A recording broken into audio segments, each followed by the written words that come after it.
Haleluya. Semua yang diberkati kita mau bersorak. Haleluya. Haleluya. Amin. Puji Tuhan. Saya boleh melihat wajah kita penuh dengan cahaya kemuliaan. Puji Tuhan karena Allah kita Allah yang baik. Karena dalam hidup kita ada pelita yang bisa menerangi. Puji Tuhan. Kita berkumpul untuk memuji Tuhan. Saya percaya kata firman, hari-hari ini adalah hari-hari yang jahat.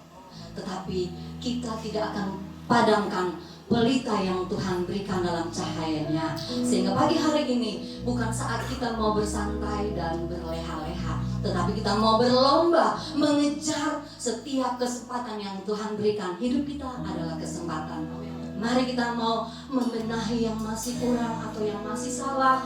Dan kita mau menebus waktu-waktu kita yang kita buang sia-sia. Saat ini kita mau lebih dekat kepada Tuhan. Haleluya. Mari kita menyembah Tuhan sebelum kita mulai ibadah kita. Terpujilah namamu, ya Tuhan Yesus yang ada di surga. Kami menyembah dan memuliakan Engkau. Sebab Engkau Allah kami yang baik, Engkau Allah kami yang setia. Di dalam ketidaksetiaan kami sungguh bersyukur Tuhan. Pagi hari ini Engkau bersama kami. Engkau memberi kami kesempatan yang indah untuk bersekutu dengan Engkau. Kami mendapatkan kekuatan dan kesehatan yang daripada Tuhan. Kami bersyukur semua ini adalah Engkau yang berkuasa mengatur setiap jalan hidup kami, setiap musim hidup kami. Syukur bagimu ya Tuhan. Kami tidak bisa membalas kebaikan-Mu selain kami bawa pujian dan sembah kami hanya kepadamu Tuhan. Kiranya Engkau beracara dengan kami, mengurapi kami, membasuh kami, melayakkan kami di hadirat-Mu. Bahkan Engkau melayakkan kami menerima kuasa firman, kuasa roh-Mu. Hamba-Mu yang Engkau persiapkan sebentar juga di dalam urapan-Mu, sehingga kami semua mengerti dan kami boleh menjadi pelaku-pelaku firman.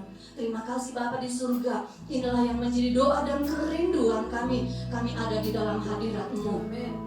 Kami berdoa dan bersyukur. Kami alaskan ibadah kami pagi ini hanya di dalam satu nama yang ajaib, yaitu Tuhan Yesus Kristus. Terpujilah Engkau kekal selama-lamanya. Semua katakan amin. Haleluya. Puji Tuhan. Kita akan menyembah Dia karena kita membawa pujian dan hati kita sebagai bencana bagi Tuhan. Haleluya.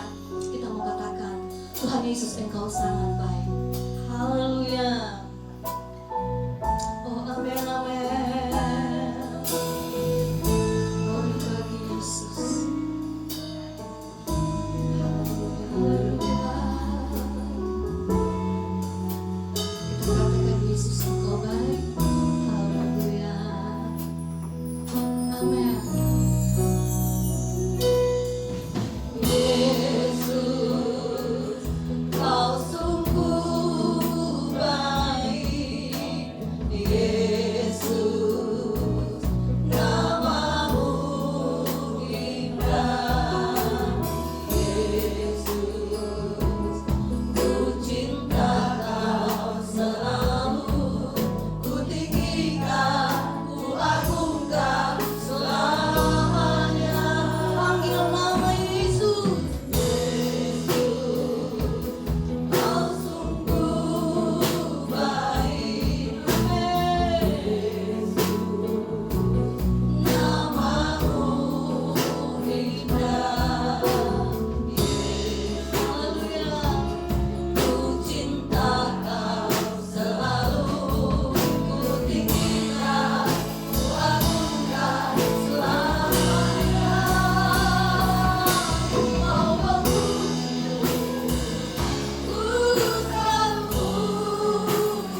Lain bisa duduk, sehingga tetap berdiri. Haleluya, satukanlah hati kami ya Tuhan.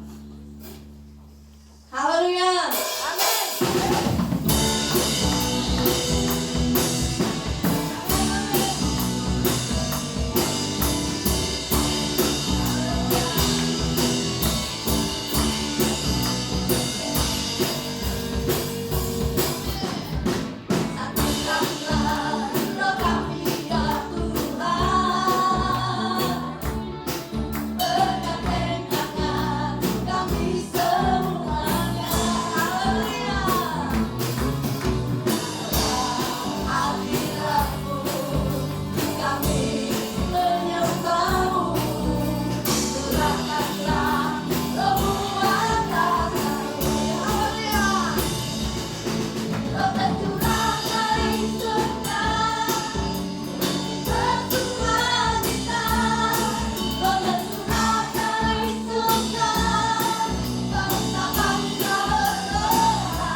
Puji Tuhan, saudara yang dikasihi dalam nama Tuhan Yesus Kristus.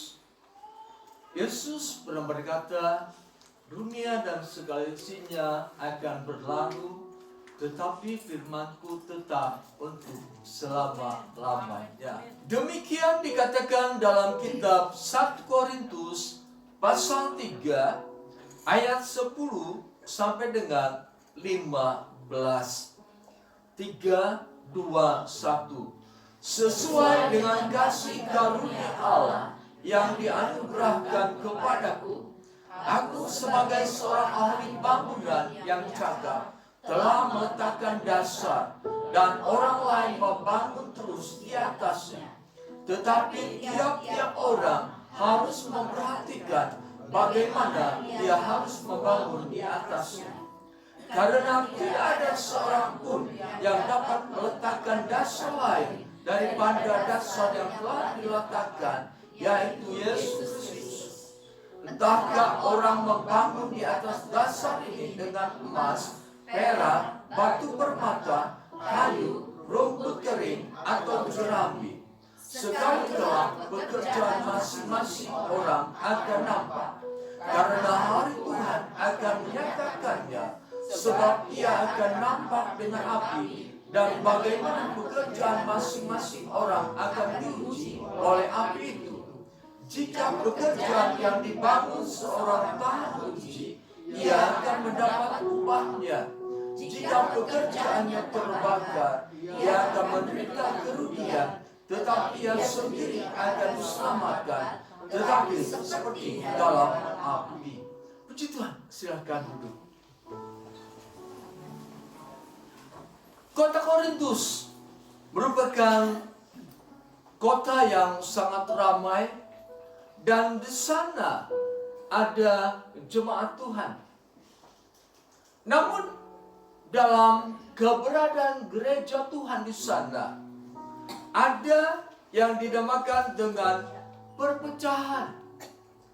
Yang satu berkata, kami dari golongan Paulus.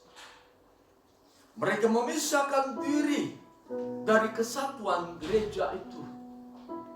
Kami dari golongan Apolos. Mereka bikin kelompok tersendiri. Kami dari golongan Kefas atau Petrus buat kelompok sendiri.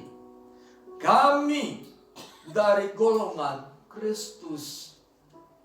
Rasul Paulus berkata, kamu yang mengadakan perkelompokan dalam satu jemaat, masing-masing membenarkan diri, itu adalah gerak kehidupan manusia duniawi.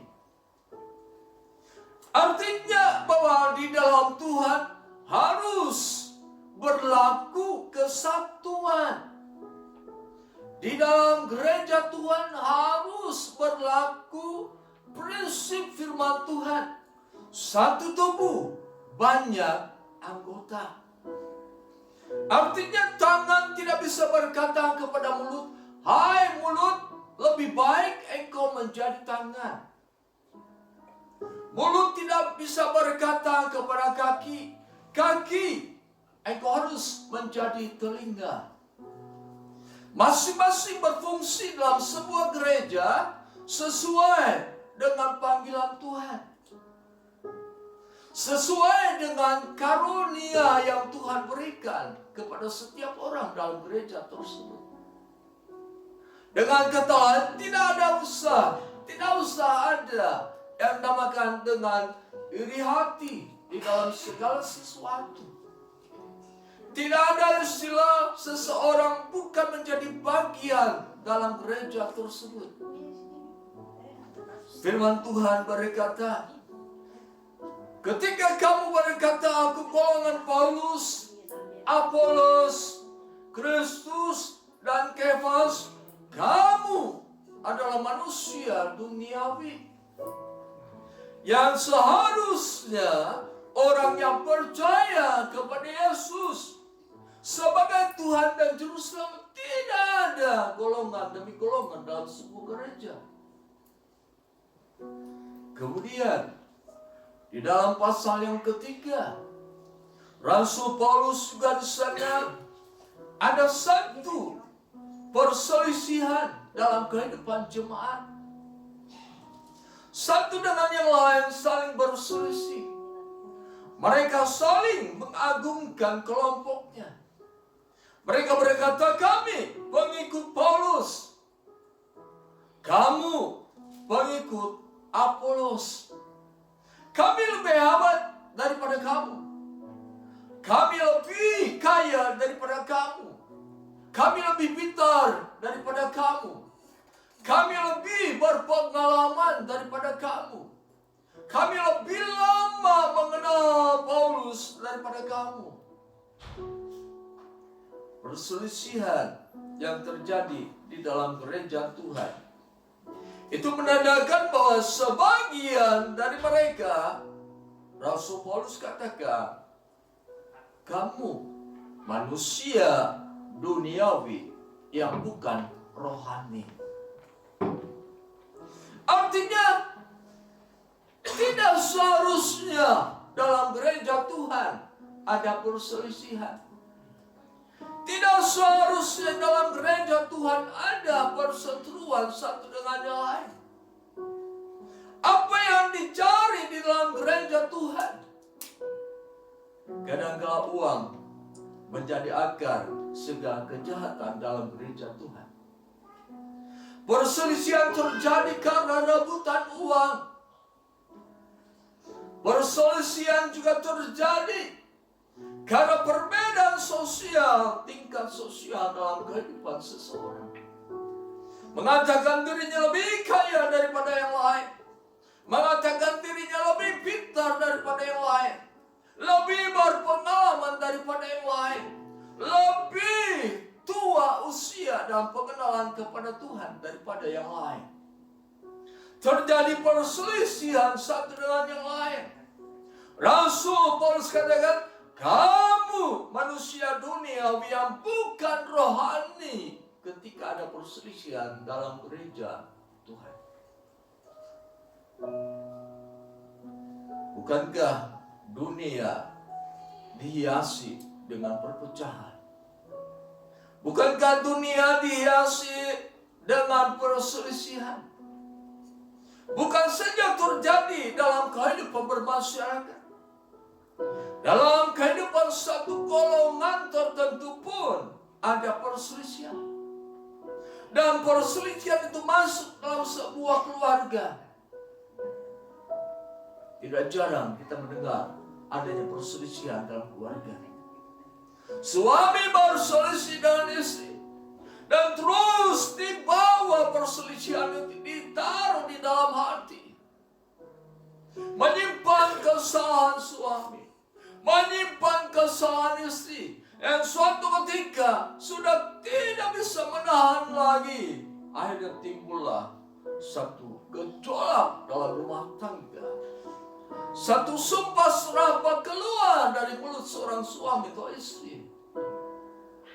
Apakah benar dalam Kristus hal yang demikian patut terjadi dalam kehidupan suami istri?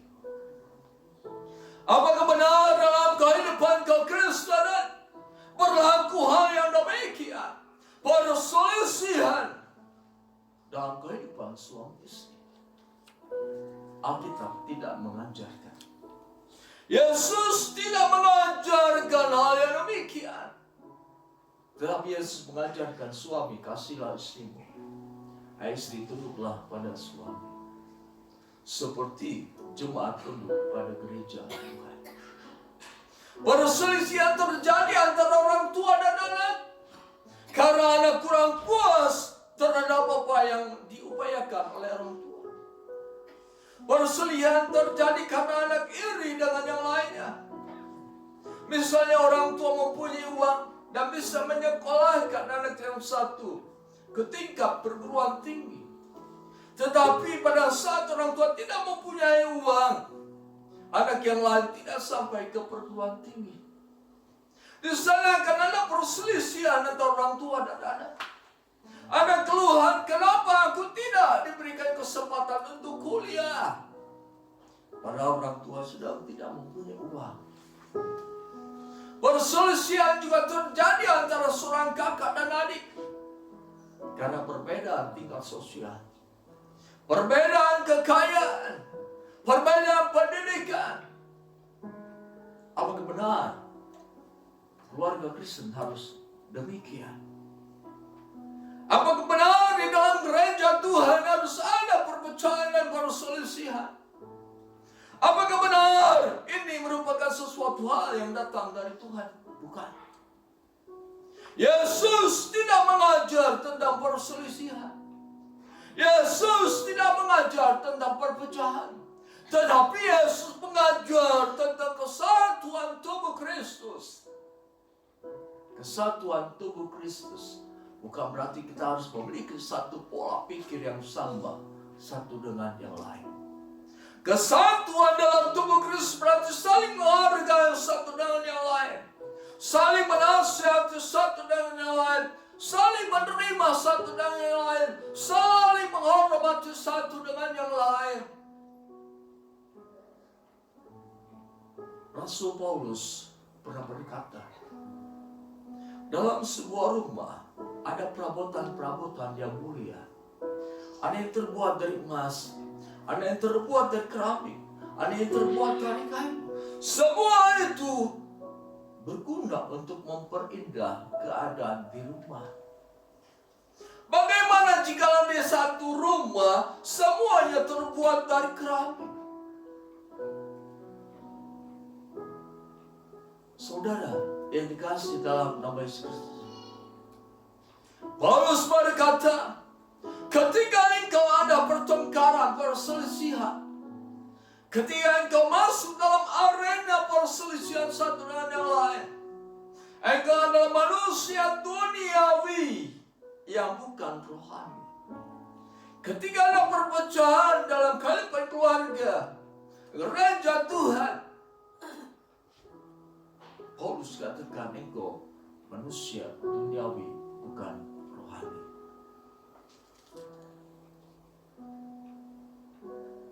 Berdasarkan apa yang terjadi dalam kehidupan gereja Tuhan di kota Korintus,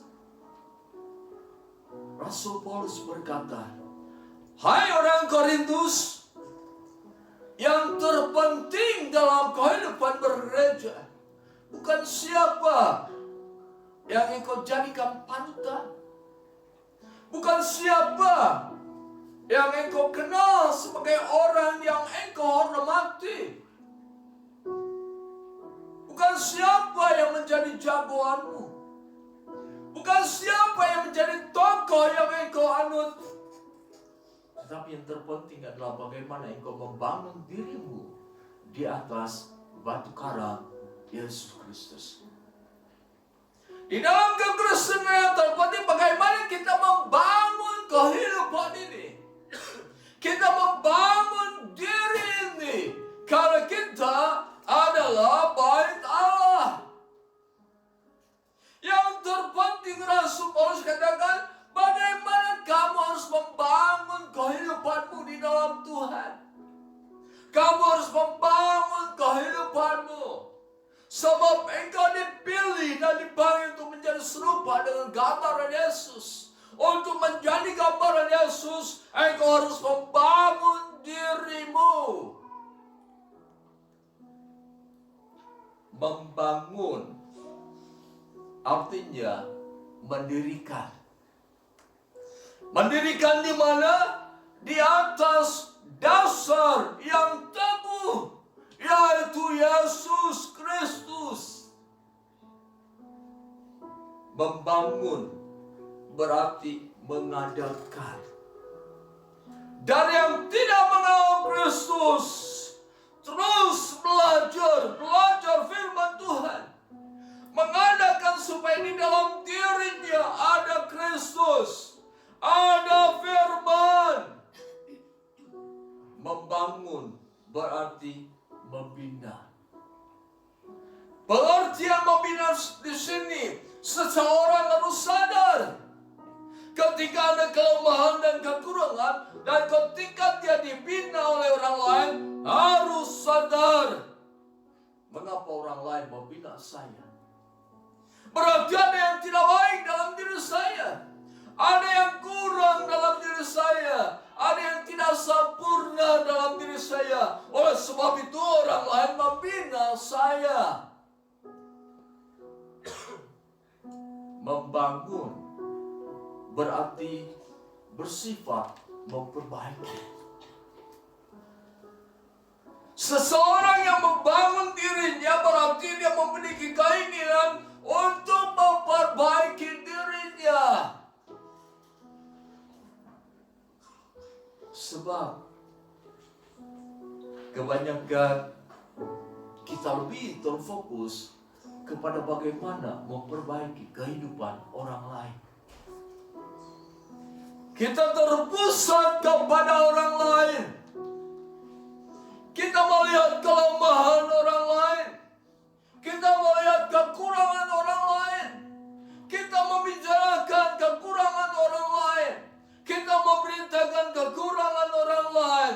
Kita menyebarkan kekurangan orang lain. Yang Rasul Paulus katakan, yang firman Allah katakan, bangun dirimu, perbaiki dirimu. Apa yang menjadi patokan kita memperbaiki diri? Firman Tuhan. Itulah yang menjadi patokan dalam kehidupan kita, yaitu firman Tuhan. Kita perhatikan ayat yang ke-10. sesuai dengan kasih Allah yang dianugerahkan kepadaku. Aku sebagai seorang ahli bangunan yang cakap telah meletakkan dasar, dan orang lain membangun terus di atasnya. Tetapi tiap-tiap orang harus memperhatikan bagaimana ia harus membangun. Ayat yang ke-11, karena tidak ada seorang pun yang dapat meletakkan dasar lain daripada dasar yang telah diletakkan, yaitu Yesus Kristus.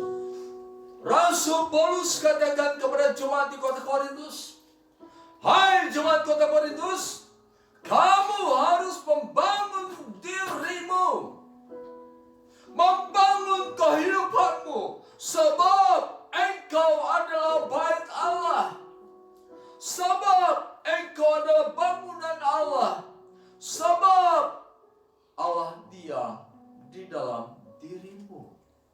Engkau harus membangun dirimu.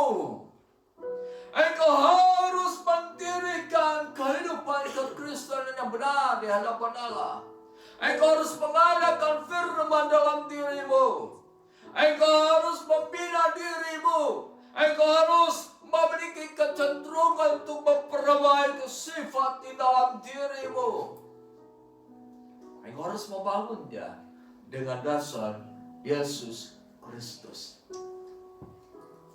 Kalau seseorang yang percaya membangun kehidupan yang tidak didasar oleh kebenaran firman Allah, tidak berdasarkan firman Allah, dia pasti akan meninggalkan Tuhan Yesus. Di dalam Yohanes pasal 6, Yesus berbicara kepada mereka, aku inilah Tuhan yang hidup. Aku inilah yang menjadikan kamu hidup. Aku inilah yang memberi kepadamu kehidupan. Tapi orang Yahudi berkata, bukan Tuhan yang memberikan aku hidup.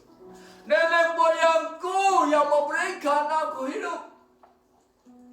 Ketika Yesus berkata keras kepada mereka, kamu datang kepadaku bukan karena aku, bukan karena firman. Kamu datang kepadaku karena roti, karena makanan, karena bantuan. Engkau datang kepada Yesus. Dasar yang demikian akan menjadikan kehidupan kita hancur di kemudian hari. Akan menjadikan kita meninggalkan Yesus Kristus dalam kehidupan ini. Sebab ketika pencobaan datang, ketika kesusahan datang, ketika firman Allah yang keras datang kepada kita, kalau kita mendirikan kehidupan tidak berdasarkan Kristus, kita berkata, emangnya siapa engkau? Kita berkata, engkau berkata keras, siapa engkau? Kau tidak mempunyai hak untuk berkata demikian. Kami keturunan Abraham. Nenek moyang kamilah yang menjadikan kami hidup. Di dalam Yohanes pasal 6 ayat 66, ketika mereka mendengarkan dan berkata, dan mendengar perkataan Yesus, bahwa Yesuslah yang menjadikan mereka hidup, mereka terus meninggalkan Tuhan Yesus. Mereka ramai-ramai meninggalkan Tuhan Yesus. Dan Yesus berkata kepada Petrus, kepada murid-muridnya, tidakkah juga engkau akan pergi meninggalkan aku? Yesus berkata kepada murid-muridnya, tidakkah juga engkau akan pergi seperti mereka meninggalkan aku? Lalu Petrus berkata, Tuhan, kepada siapa kami harus berlabuh dalam kehidupan ini? Kepada siapa kami harus hidup? Kepada siapa kami harus percaya? Hanya kepadamu Tuhan. Saudara yang dikasihi dalam nama Tuhan Yesus Kristus, Rasul Paulus katakan, tetapi tiap-tiap orang harus memperhatikan bagaimana ia harus membangun di atasnya. Tetapi tiap-tiap orang harus memperhatikan. Memperhatikan artinya menyadari apa yang sedang ia kerjakan. Tiap-tiap orang harus memperhatikan. Tiap-tiap orang harus sadar apa yang dia kerjakan di dalam Tuhan. Apa yang dia kerjakan dalam kehidupan sehari-hari. Tetapi tiap-tiap orang harus memperhatikan. Tetapi tiap-tiap orang harus berhati-hati dalam membangun kehidupannya di dalam Tuhan. Jangan asal membangun. Tiap-tiap orang harus memperhatikan bagaimana ia harus membangun. Tiap-tiap orang harus menyadari akan segala bentuk perilaku di dalam kehidupannya. Harus mengetahui dengan pasti apa yang diperbuatnya. Harus memiliki satu keyakinan apakah benar atau tidak yang kulakukan ini. Sebagai bait Allah dan roh Allah yang diam di dalam kamu, Rasul Paulus katakan, ketika engkau membangun kehidupan, ketika engkau membangun dirimu di dalam Tuhan, engkau harus memperhatikan bagaimana engkau harus membangun di atas Kristus. Bangunlah kekristenan di atas Kristus, bukan karena berkat yang Tuhan berikan kepada kita. Bukan karena makanan dan minuman yang Tuhan berikan kepada kita. Bukan pakaian, bukan rumah, bukan perawatan rumah tangga yang Tuhan berikan kepada kita. Bangunlah kehidupan kita, karena Kristus adalah Tuhan dan Juru Selamat kita. Bangunlah kehidupan kita berdasarkan kebenaran firman Allah. Karena Dia adalah Tuhan yang di atasnya saya harus bertumbuh. Saya harus membangun kehidupan ini. Saya harus mendirikan kehidupan ini berdasarkan apa yang Tuhan kehendaki. Tuhan berkata, engkau adalah milik kesayanganku. Tuhan berkata, engkau adalah harta kesayanganku. Kalau kita adalah milik Tuhan, seharusnya kita membangun kehidupan ini berdasarkan apa yang Tuhan mau. Bukan berdasarkan apa yang saya mau, namun berdasarkan apa yang Tuhan mau. Ketika kita bergerak membangun kehidupan ini berdasarkan apa yang Tuhan mau, berarti kita akan terus naik-naik dan bukan turun. Kita akan menjadi kepala dan bukan ekor. Apapun yang kita kerjakan dibuatnya berhasil. Karena apa? Kita membangun sesuai dengan kehendak Tuhan. Kita membangun kehidupan yang sesuai dengan firman. Kita membangun kehidupan berdasarkan iman yang kita miliki. Beberapa waktu yang lalu, kita berkata tentang emas. Emas melambangkan sesuatu yang mulia dan abadi. Emas melambangkan sesuatu yang murni, tidak tercampur dengan yang lain-lain. Rasul Paulus berkata,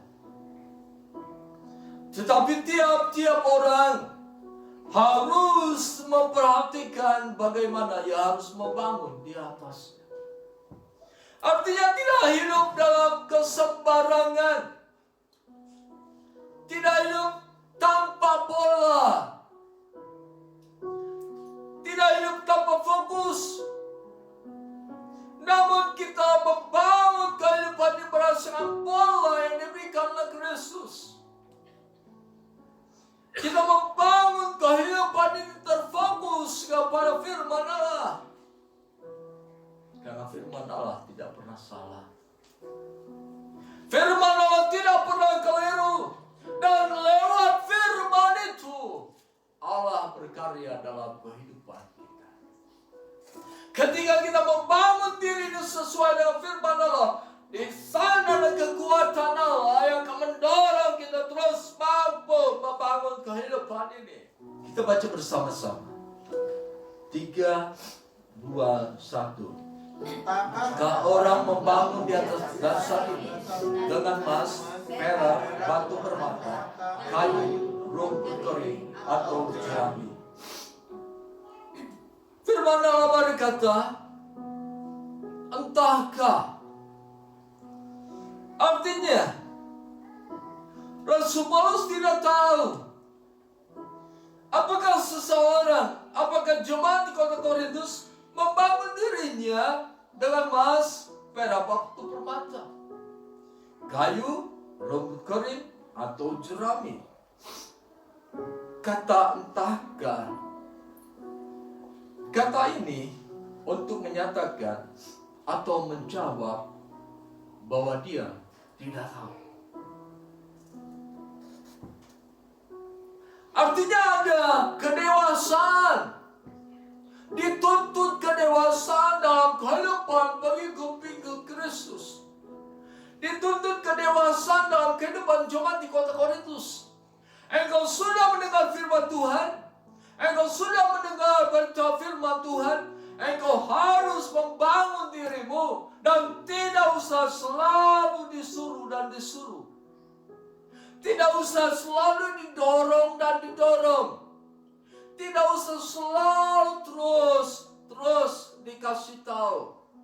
Harus ada kesadaran di dalam dirimu, hai jemaat di kota Korintus, untuk membangun dirimu di atas dasar Kristus.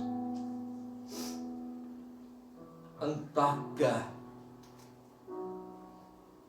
Rasul Paulus setelah memberitakan firman Tuhan, dia tidak tahu apakah orang demi orang di jemaat kota Korintus membangun dirinya.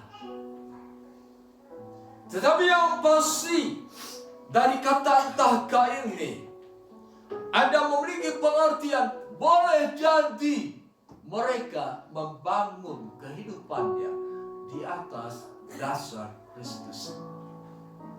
Jadi katakah di sini, entahkah di sini, berarti Rasul Paulus menyatakan bahwa dia tidak tahu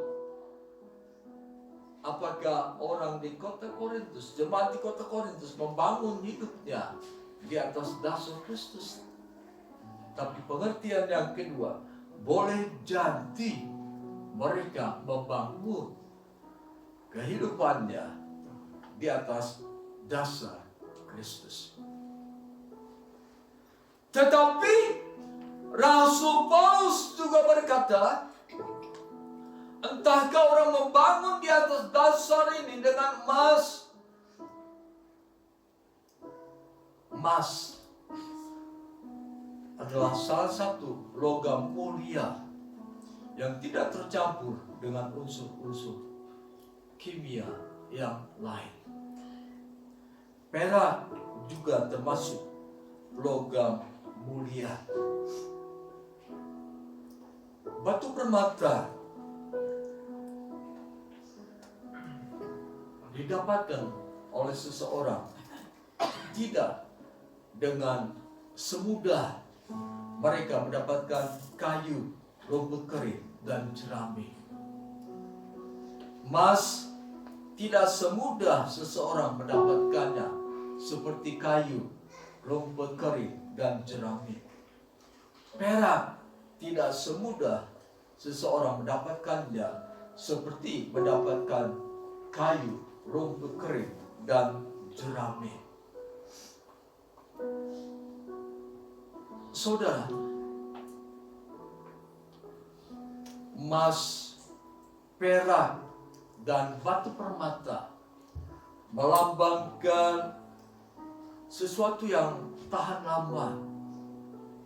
Artinya, apapun kondisi di sekitarnya, dia tetap menjadi emas, perak, dan batu permata. Semakin dipeliharanya emas, perak, dan batu permata, semakin ketiganya lebih cemerlang, lebih bersinar, lebih indah. Emas, perak, dan batu permata akan meningkatkan kehidupan sosial seseorang, akan meningkatkan derajat hidup seseorang. Sebab emas, perak, dan batu permata sangat mahal harganya. Dan dia harus berupaya, berusaha sekuat tenaga untuk mendapatkan emas, perak, dan batu permata. Apa yang saya lihat di YouTube, untuk mendapatkan batu permata sangat sukar sekali. Itu ada di dalam kedalaman perut bumi, sekitar 120 km baru bisa ketemu dengan batu permata. Dan tidak semua daerah di dalam dunia ini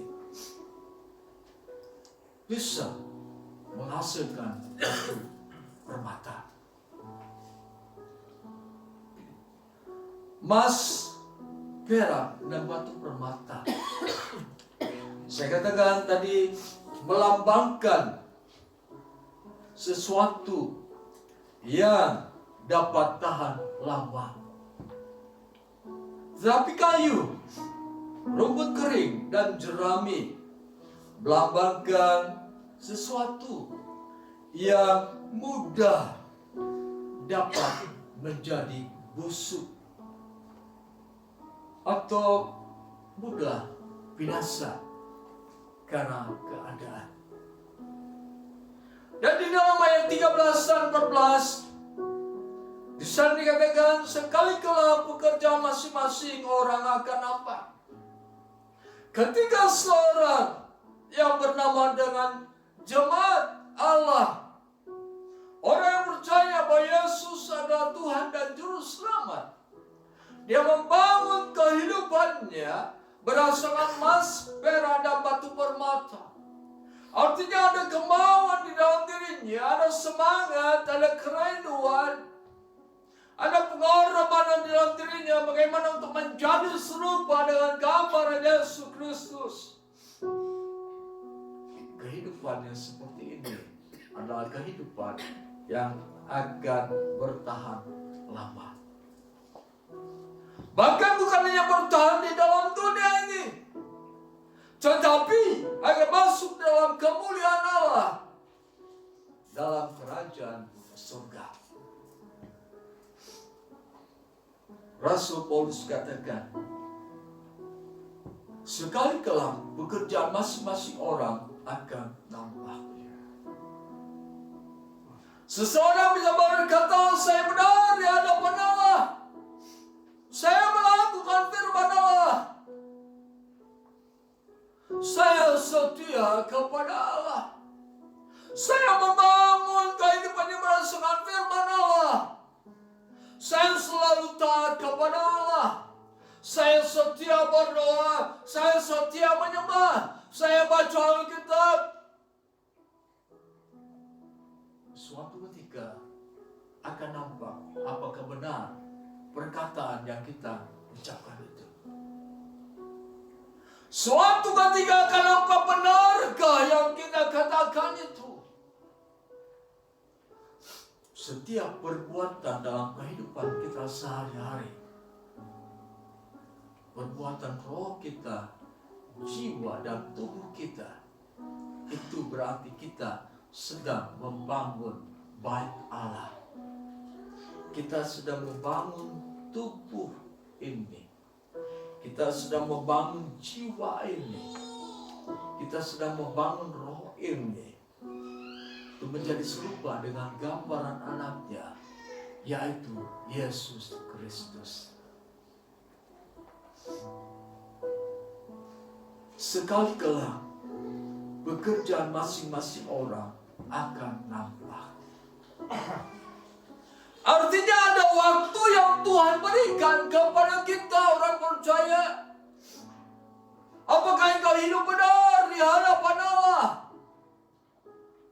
Suatu ketika akan nampak. Ada waktu yang Tuhan berikan kepada kita untuk mengoreksi diri ini. Ada waktu yang Tuhan berikan kepada kita untuk melihat diri kita ini. Introspeksi terhadap diri kita ini. Apakah saya sudah benar di hadapan Tuhan? Memang, karena kita percaya kepada Yesus, kita dibenarkan di hadapan Allah. Tetapi apakah benar kita melakukan kebenaran dalam kehidupan ini? Suatu ketika pekerjaan masing-masing orang akan nampak. Apakah kita membangun kehidupan ini merasakan apa yang Tuhan berikan kepada kita? Atau kita membangun kehidupan ini merasakan apa yang dunia tawarkan?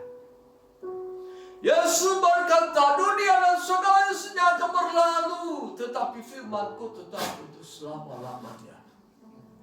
Kalau kita membangun kehidupan ini berdasarkan sesuatu yang tidak dapat binasa, sesuatu yang dapat tahan lama, terpujilah Tuhan. Karena pada saat ada penghakiman tidak akan hancur. Kita tidak akan binasa. Saudara, emas dan perak ketika dia terus mengalami penyucian, pemurnian, dia dibakar dengan api, emas itu tetap emas. Emas tidak menjadi tembaga ketika dibangun, ketika dibakar oleh api. Perak tidak menjadi tembaga ketika dibakar oleh api. Batu permata tidak akan berubah ketika dia dibakar dengan api. Sebab ketika dia ada di dalam perut bumi, panas perut bumi, suhunya 400 sampai 1200 Celcius, derajat Celcius. Betapa panasnya di dalam perut bumi, dan permata itu ada di dalamnya. Jadi setiap orang yang membangun kehidupannya berdasarkan firman Allah, berdasarkan iman, mendengar dan melakukan firman Allah, maka pada saat ujian datang, dia tidak akan mengalami perubahan dalam kehidupannya. Karena dia membangun dirinya berdasarkan emas, perak, dan batu permata. Seperti Ayub katakan, ketika aku diuji, aku akan muncul seperti emas.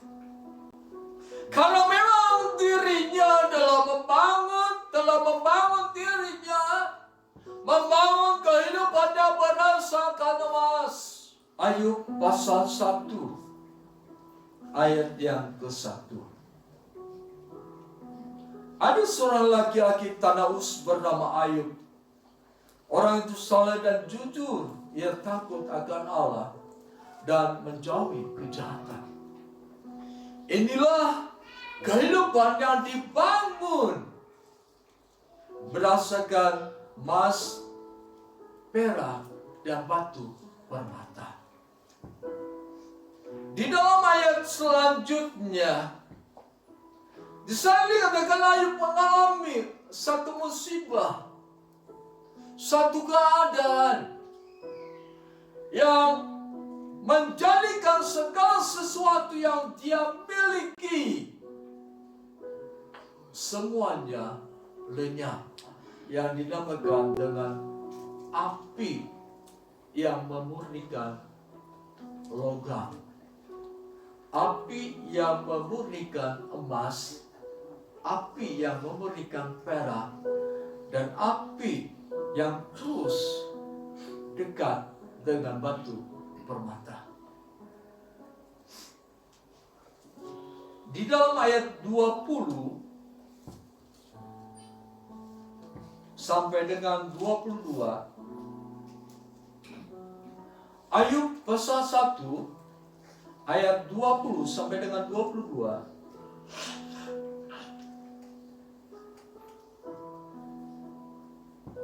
Maka berdirilah Ayub lalu mengoyak jubahnya dan mencukur kepalanya, kemudian sujudlah ia dan menyembah.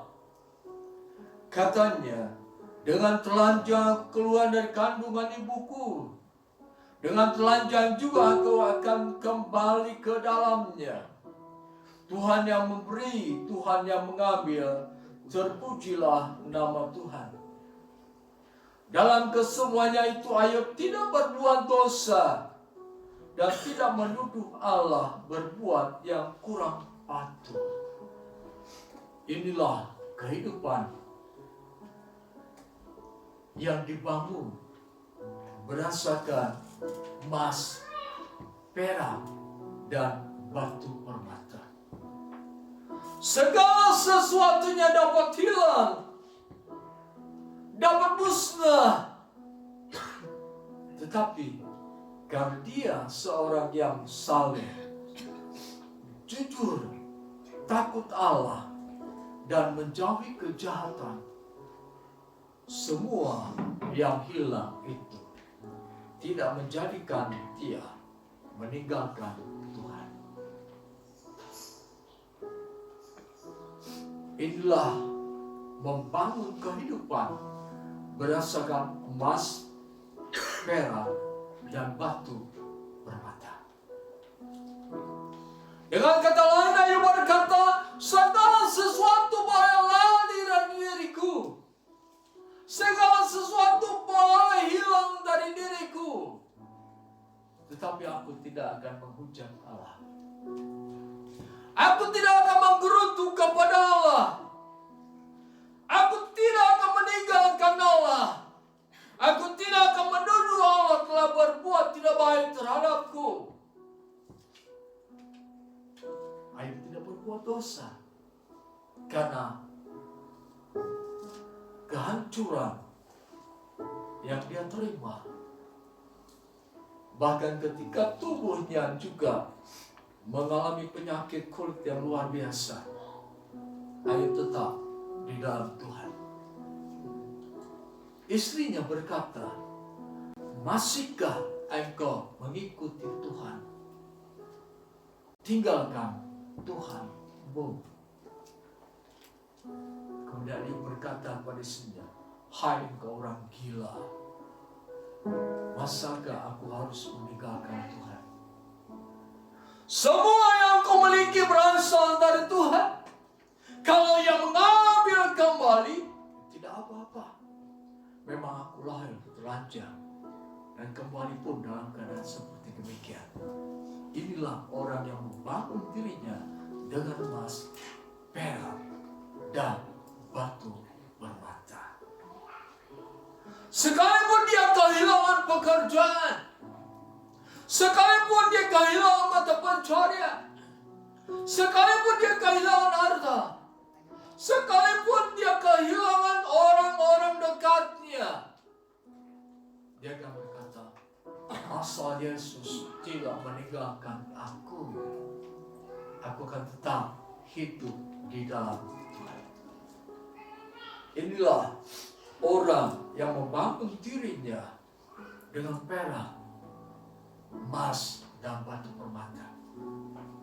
Ada semangat, ada gairah untuk melakukan pekerjaan-pekerjaan yang Tuhan berikan kepadanya. Untuk melakukan perintah-perintah Tuhan.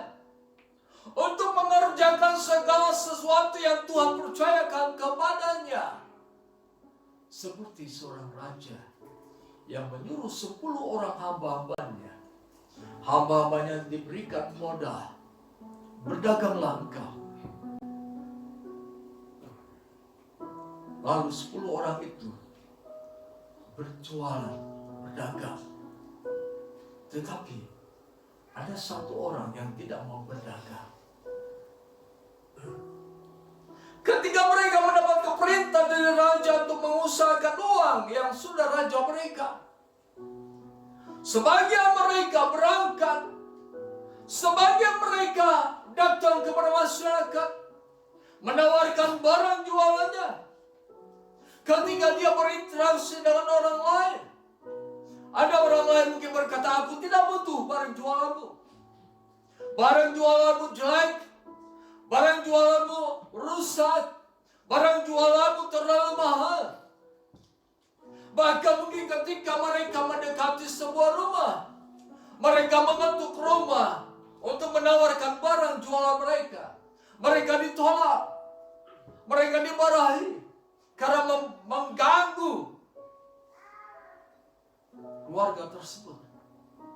Tetapi mereka terus berjualan. Mereka kepanasan ketika berjualan. Mereka kehanginan ketika berjualan. Mereka lapar, mereka dahaga, mereka menderita, mereka dipermalukan. Tetapi karena raja yang menyuruh mereka melakukannya. Firman Allah katakan, ketika raja itu pulang, raja memanggil hamba-hambanya. Raja meminta pertanggungjawaban atas apa yang sudah diberikan kepada hamba-hambanya. Dalam perumpamaan yang lain, ada beberapa orang diberikan talenta, tapi yang mendapatkan 1 talenta tidak mengusahakan talenta ini untuk bertambah. Dia menyembunyikannya di dalam tanah. Ketika mereka dipanggil, raja berkata kepada yang memiliki 5 talenta. Yang memiliki 5 talenta itu berkata, Tuhan, inilah keuntungan yang kuterima. Kembalikan kepadamu. Yang dikasih 2 talenta, dia berkata, Tuhan, inilah hasil dan 2 talenta yang Tuhan berikan kepadaku. Tuhan itu berkata, sabaslah hai hamba-Ku yang setiawan. Nikmatilah kehidupan bersamaku. Tetapi yang satu ini berkata, Tuhan, Engkau adalah Tuhan yang jahat. Dia tidak membangun perintah Tuhan. Dia tidak membangun perintah Tuannya itu. Dia tidak mengerjakannya. Saudara yang dikasihi dalam nama Yesus, setiap gerak kehidupan roh, jiwa dan tubuh kita, setiap saat itu berarti kita sedang membangun bait Allah ini. Berarti kita sedang membangun kehidupan kita. Apakah kita membangun kehidupan kita seperti yang bernama Ayub ini? Atau seperti mereka yang menjalankan 5 dan 2 talenta? Atau kita menjadi orang yang membangun kehidupan kita dengan kayu, rumput kering, dan jerami? Yesus berkata dalam Yohanes pasal 15, ranting yang tidak menghasilkan buah dipotongnya, ranting menjadi kering dan akan dibakar. Apapun yang kita perbuat dalam kehidupan sehari-hari, dalam kehidupan rumah tangga, dalam kehidupan bermasyarakat, dalam kehidupan bergereja, itu berarti kita sedang membangun diri ini yang adalah bait Roh Allah. Kalau kita membangun diri ini, kita mengejar segala sesuatu yang duniawi, kita mengejar kekayaan, kita mengejar hikmah, kita mengejar segala sesuatu yang bendawi. Suatu ketika dikatakan Tuhan akan menyatakan dirinya seperti api. Segala sesuatu yang dunia akan dibakar oleh api tersebut. Dan firman Allah katakan dia akan mengalami kerugian. Artinya apa? Dia mendewa-dewakan pengetahuan. Tapi pada satu ketika kedatangan Yesus Kristus, pengetahuan tidak berlaku lagi. Dia mengejar mati-matian untuk mengumpulkan harta. Tetapi pada saat kedatangan Yesus, pada saat ujian datang, harta itu akan hancur. Bukankah pernah kita mendengar seseorang yang kaya raya, namun dia memiliki satu penyakit dalam dirinya. Dia sudah berupaya. Pada saat satu kesempatan dia membawa sebuah koper berisi uang yang banyak. Dia datang ke rumah sakit. Dia menghampiri dokter yang sangat istimewa, dokter yang sangat terkenal. Yang dia pikir dengan harta ini aku bisa mendapatkan kesembuhan. Dengan harta dan uang yang banyak dokter bisa aku beli. Dia membangun dirinya dengan harta dan kekayaan.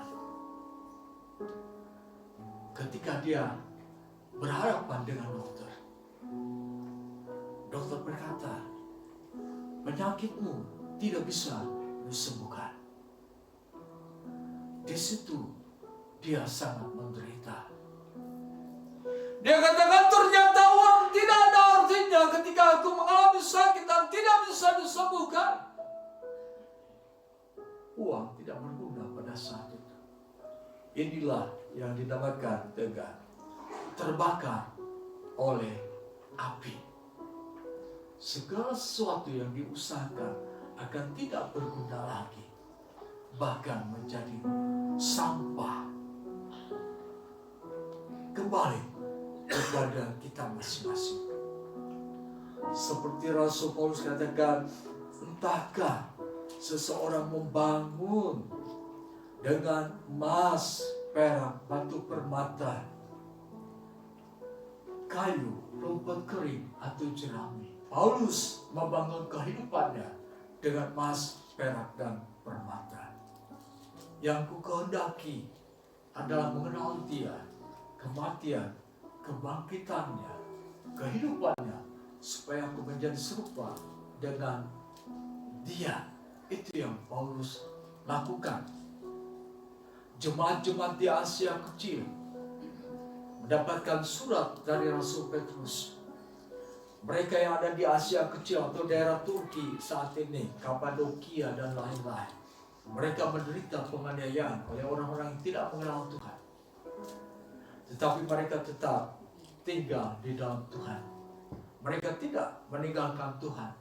Itu artinya mereka membangun kehidupannya berdasarkan emas, perak, dan batu permata. Di dalam kitab Ibrani pasal 11 ada tentang tokoh-tokoh iman.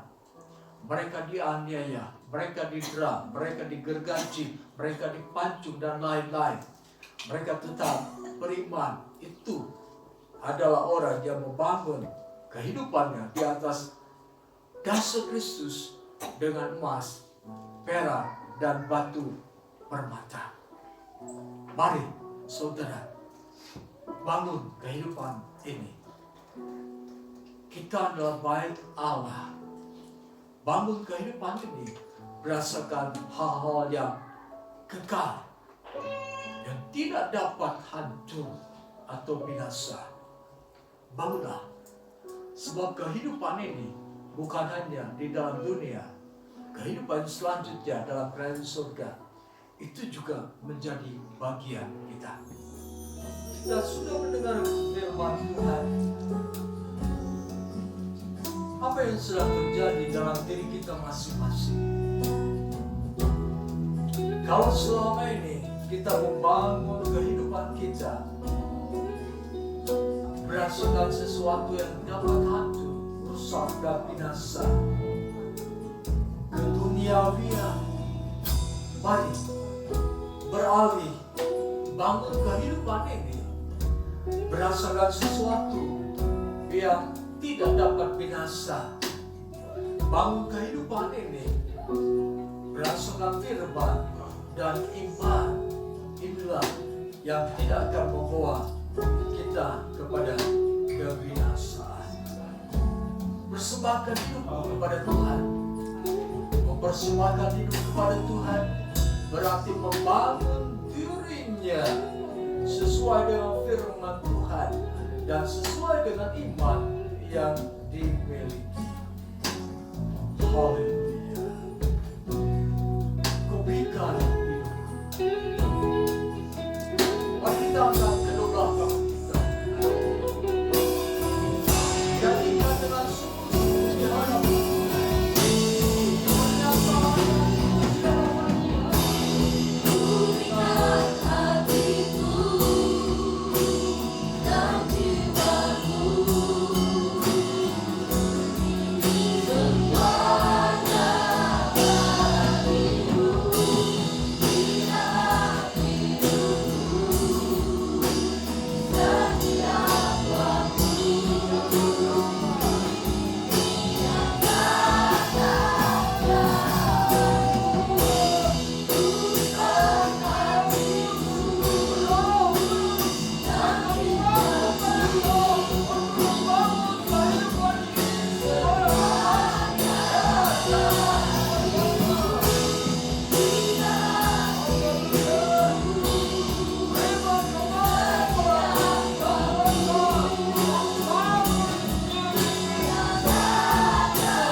kami berdiri di hadapan-Mu ya Allah. Inilah kehidupan kami ya Allah. Selidikilah kami ya Allah. Apakah jalan kami benar di hadapan Allah? Apakah kami telah menyimpang dari kebenaran firman-Mu? Kami rindu dibaharui ya Allah. Kami rindu diperbaiki. Kami rindu dipulihkan. Kami rindu dibawa untuk hidup seturut dengan apa yang Tuhan mau. Kami ingin membangun kehidupan yang berdasarkan sesuatu yang kekal, yang tidak dapat hancur dan binasa. kami hidup tetap bersama dengan Engkau ya Tuhan, sampai kepada kekekalan. Terima kasih. Terima kasih Tuhan, terpuji nama Tuhan. Kami terima firman-Mu dan kami akan melakukannya seturut dengan kehendak-Mu. Kami mohon kekuatan yang dari Allah Roh Kudus, sebab kami percaya Roh Allah tinggal di dalam kami. Berikanlah kemampuan, berikanlah kekuatan, kesanggupan bagi kami ya Allah Roh Kudus untuk melakukan firman Tuhan. Dalam nama Tuhan Yesus kami berdoa. Saudara yang dikasihi dalam nama Yesus Kristus, terimalah damai sejahtera anugerah berkat Allah, cinta kasih Yesus Kristus, kekuatan, penghiburan, pertolongan dari Allah Roh Kudus yang menyertai kita pada saat ini sampai kedatangan Yesus Kristus yang kedua kali ke dalam dunia ini. Dalam nama Tuhan Yesus kami berdoa. Haleluya. Amin. Haleluya.